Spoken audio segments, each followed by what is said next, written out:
voice over. Hanggaan-gaan ang loob ko sa batang ito. Maganda nga ang pagpapalaki ni Ate Vivian sa kanya. Pag-release, may kita yung lakit direct.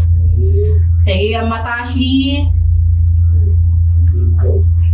And release.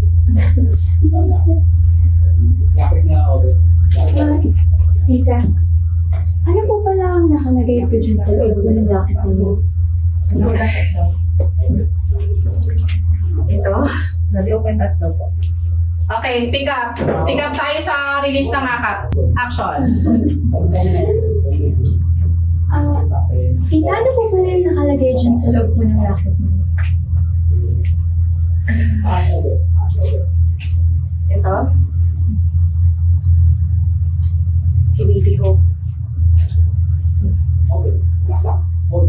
Pati nga itong nasa bimpo ko, kita ko itong bunda. Hold, one more.